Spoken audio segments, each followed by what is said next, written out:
Hello po mga katropa, welcome back sa Chef Angel Kitchen. Today we're making a super trending dessert. Ito po yung tinatawag na Burn Bust Cheesecake. It's simple, creamy, and rich in flavor. Even without a fancy oven, you can definitely make this at home. Let's get started!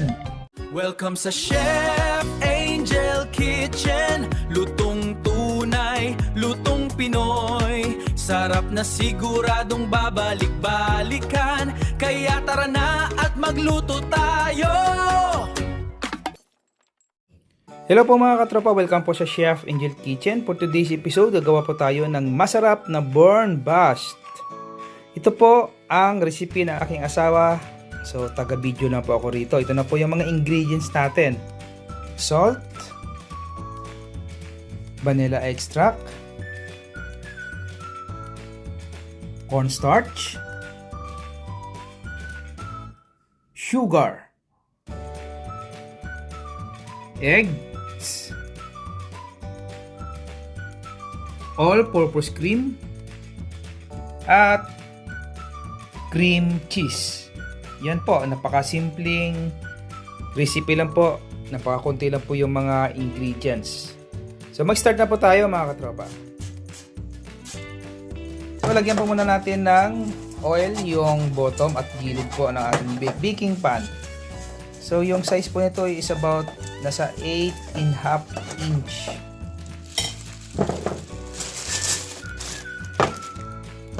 So first guys, i-whisk muna natin yung ating cream cheese.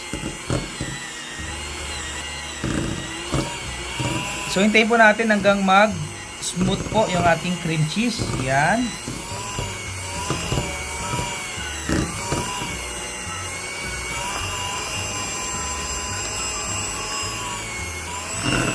So guys, huwag nyo pong kalimutan na yung inyong cream cheese ay nasa room temperature para madali po siya at mag-smooth po yung kalalabasan. So guys, ganyan po ka-smooth yung ating cream cheese. Yan, bago nyo po tigilan ng pag-whisk. So it takes about siguro nasa 3 to 5 minutes. Ganyan na po yung magiging itsura niyan. And then ilagay na po natin yung ating sugar. Yan. At yung ating asin.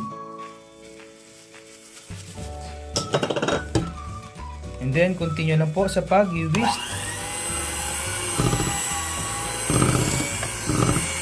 hanggang mag-incorporate po yung ating mga ingredients.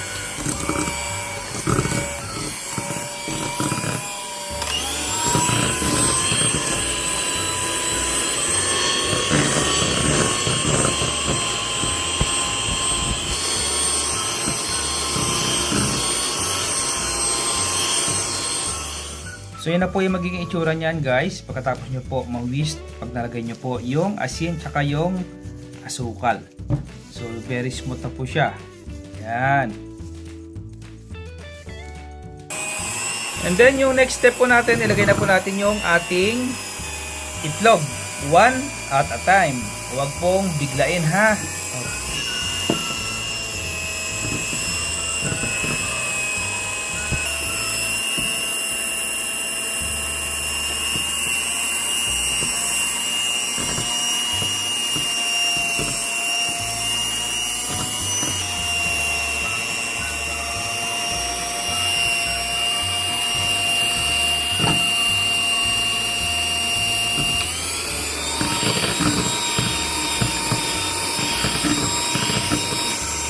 Ilagay na po natin yung ating vanilla extract. Yan.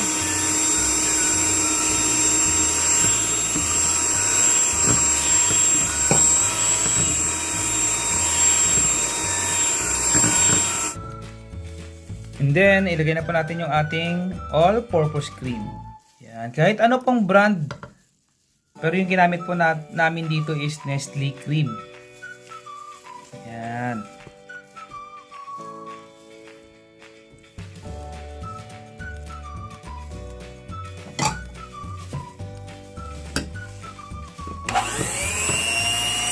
And then continue lang po sa pag-whisk hanggang mahalo po natin ng maganda yung ating huling inilagay na ingredients.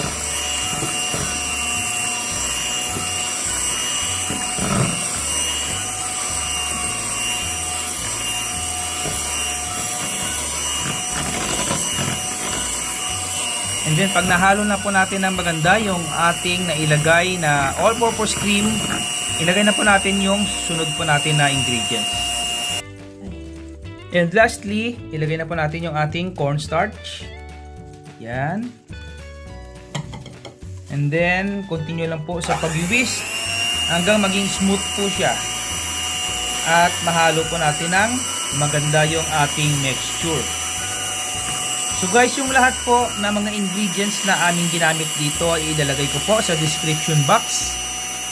Visit lang po kayo doon para may guide po kayo sa inyong pagluluto.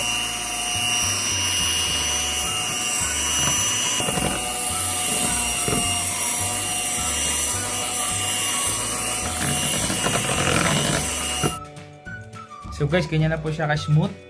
Yan, bago po natin ilagay sa ating baking pan. Yan. So, ilagay na po natin guys.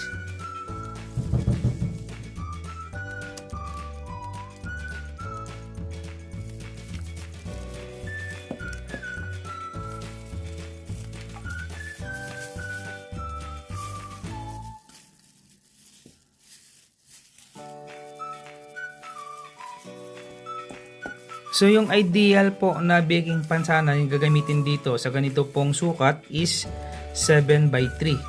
So since wala po tayong ganong kalaki, so dito lang po natin inilagay sa 8.5 lang po na baking pan. Yan. So itaktak lang po para magpantay po siya. Yan. Ganyan pala yung technique, chef.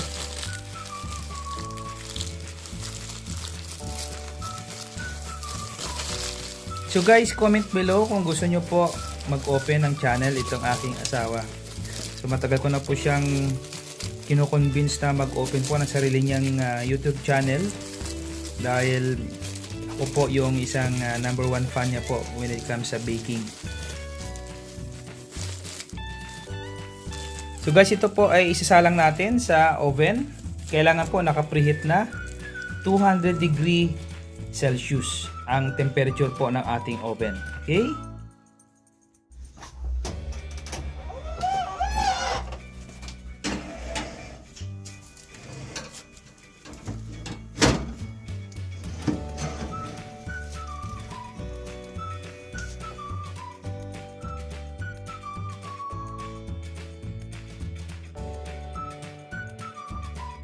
So after 40 minutes, ito na po yung ating burn bust. So yan, perfect.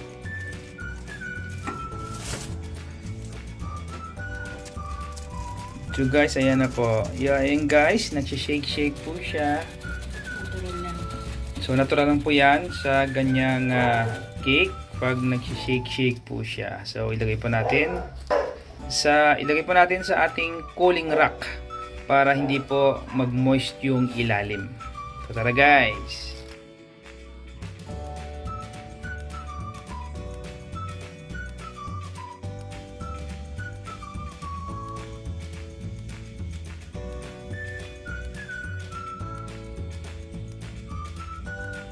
So guys, ito na po yung ating burn bust cake. Yan, ito na po yung ating finished product. So palalamigin po natin ito and then ilagay po natin sa ating ref.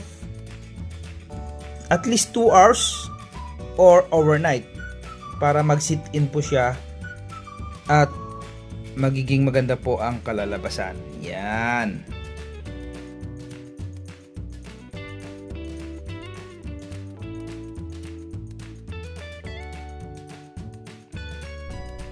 Kung nagustuhan nyo ang recipe na ito, huwag kalimutang mag-like, comment at mag-subscribe sa Chef Angel Kitchen.